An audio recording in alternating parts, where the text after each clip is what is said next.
Here are my tips to improve your videos and photos from looking like this to looking like this.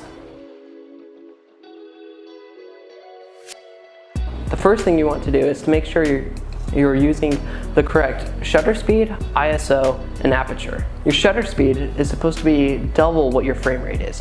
So let's say you're shooting 30 frames per second. Your shutter speed would be 1/60th seconds. Now that gives you the correct motion blur from looking like this, so then your hand has motion blur and it looks a lot better. Now what ISO will do, it's your digital noise. Now if you can, try to keep this as low as you can, because the higher you bring up your ISO, the more digital noise it puts into your image.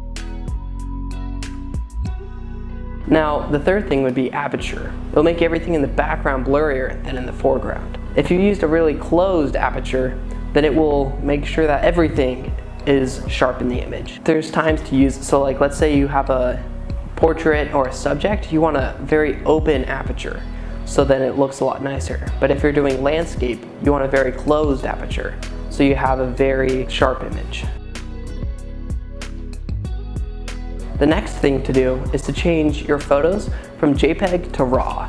Now what JPEG is it's where your camera will digitally edit your photos, and it usually doesn't turn out looking the best, and it doesn't give you that much post-production editing. Now what RAW is it's the raw uncompressed file, and it gives you a lot more room to work with inside of your editing program, and it can help you fix a very bad shot into a really good one. Now my fifth and final tip would be to use the correct frame rate. Now what frame rate does to your image is you usually have 24, 30, and 60 FPS. And then higher than that is slow motion. You would want to use 30 FPS when you're flying normally.